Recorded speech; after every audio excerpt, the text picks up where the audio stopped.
Good afternoon guys. Today we are going to discuss about basic terms used in DSA. तो data structure and algorithm में कुछ basic terms होती है जिसका meaning अपन को पता होना चाहिए डेटा स्ट्रक्चर चालू करने से पहले। ठीक है गाइस। तो अपन सबसे पहले टर्म है अपनी DSA मतलब डेटा स्ट्रक्चर एंड एल्गोरिदम। तो इसका एक्चुअल मीनिंग क्या होता है? तो ये दो टर्म से मिलकर बनी है, डेटा स्ट्रक्चर एंड एल्गोरिदम। तो डेटा स्ट्रक्चर का मतलब क्या होता है पहले ये देखते हैं अपन। तो डेटा स्ट्रक्चर एक प्रोसेस है अपने डेटा को मेमोरी में स्टोर कराने की, जिसके कारण क्या होगा, अपना डेटा है वो इजीली एक्सेसिबल हो, है ना, और मॉडिफाई इफ़िशिएंटली, मतलब आसानी से डेटा को, मतलब एक तरीका है। डेटा स्ट्रक्चर क्या है? एक तरीका है जिसके कारण अपन डेटा को मेमोरी में स्टोर कराएंगे सो डैट अपना डेटा क्या है इजीली एक्सेसिबल हो, मतलब आसानी से अपन को प्राप्त हो जाए सर्च करने पर। और अगर डेटा को अपडेट करना हो, डिलीट करना हो, मतलब ऑपरेशन करने हो, तो वो भी आसानी से किए जा सके। इस तरह से अपन को डेटा को ऑर्गेनाइज मैनर में स्टोर कराना है, ताकि अपने डेटा पे अपन ऐसे आगे जाके ऑपरेशन परफॉर्म करें तो वो आसानी से हो सके। तो इसके बाद आता है एल्गोरिदम क्या होता है। तो एल्गोरिदम कुछ नहीं है गाइज। तो अगर अपन ऐसे ये पहले डेफिनेशन देख लो, step by step instruction to solve a problem. कुछ भी प्रॉब्लम ले लो आप, A to Z एक्स, मतलब एक तरह से एरे को ट्रेवर्स की, मतलब ट्रेवर्स यानी एक्सेस करते हैं एलिमेंट एरे के।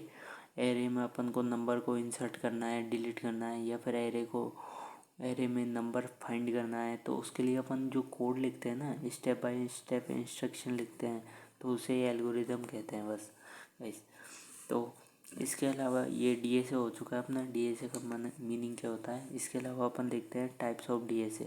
तो डेटा स्ट्रक्चर मेनली दो प्रकार का होता है ना गाइस। तो पहला होता है लीनियर DSA, जिसमें अपन क्या है, अपना डेटा रहता है वो सिक्वेंशियली मैनर में स्टोर होता है। सिक्वेंशियली मतलब जैसे हुआ इसके लीनियर DSA में आता है अपने array, link list, stack, Q, EUE। तो ये अपने 3-4 टॉपिक है। तो ये लीनियर DSA में आते हैं। नॉन लीनियर में आता है अपने ट्री एंड ग्राफ। इसमें क्या होता है गाइस, डेटा रहता है वो लीनियर के बजाय, मतलब सिक्वेंशियल की जगह ऐसे नॉन लीनियर फॉर्म में होता है। जैसे कि ऐसे ये ट्री में नोड्स हुई, तो ये हायरार्चिकल फॉर्म में होता है, मतलब ये ऐसे रिलेशंस की फॉर्म में रहता है। मतलब ये पेरेंट नोड है, इसके 2 चाइल्ड नोड है, तो इनमें आपस में रिलेशन है। तो हायरार्चिकल रिलेशन के टाइप का डेटा है वो भी नॉन लीनियर डेटा स्ट्रक्चर में आता है।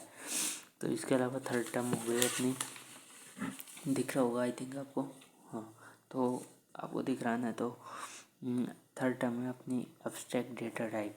तो ADT बोलते हैं इसे शॉर्ट फॉर्म में। तो अब्स्ट्रैक्ट डेटा टाइप क्या हो गया, जैसे कि अपने एरे लेते हैं।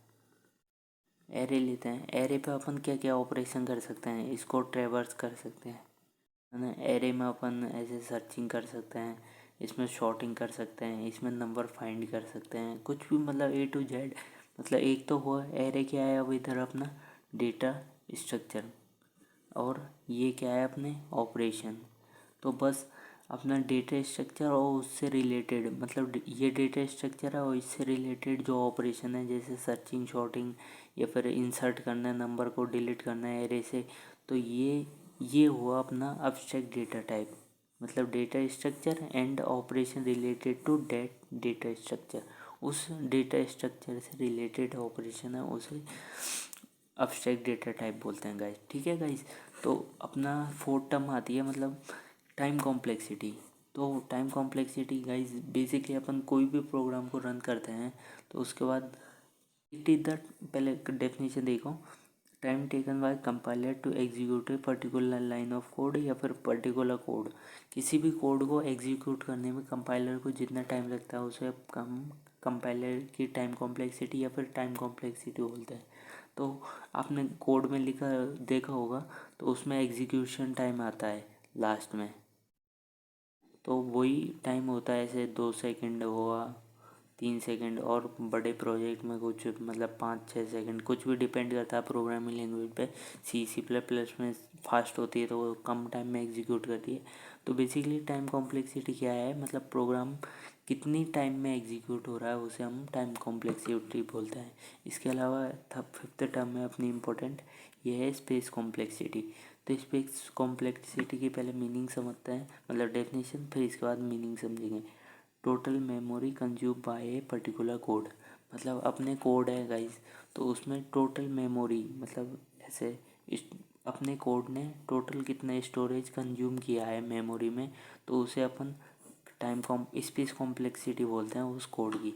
जैसे कि अगर आपने 2 नंबर को ऐड करने का प्रोग्राम बनाया है, 2 नंबर ऐड का प्रोग्राम बना लिया, तो आपने एक मेमोरी ले ली ए नाम की, एक ले ली बी नाम की गाइस।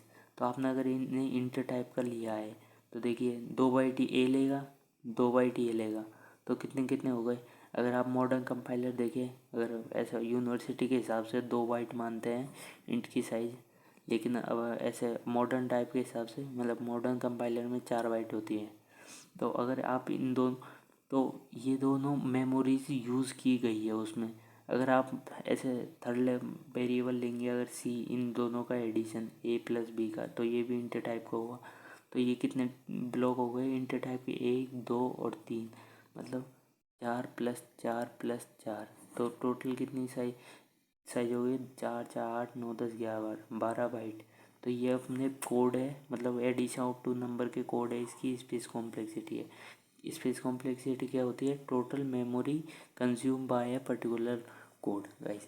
ठीक है, अगर वीडियो पसंद आई तो लाइक कीजिए। अगले वो वीडियो में देखेंगे हम एरे डेटा स्ट्रक्चर गाइस। आपको इनके अभी डीप में जाने की जरूरत नहीं है, आप अगर ऐसे एडवांस डी से पढ़ते हो ना, जब पढ़ लेना इन्हें आराम से टाइम कॉम्प्लेक्सिटी। अभी सिर्फ कोड पे ध्यान देना अगले वीडियो से। ठीक है गाइस, बाय।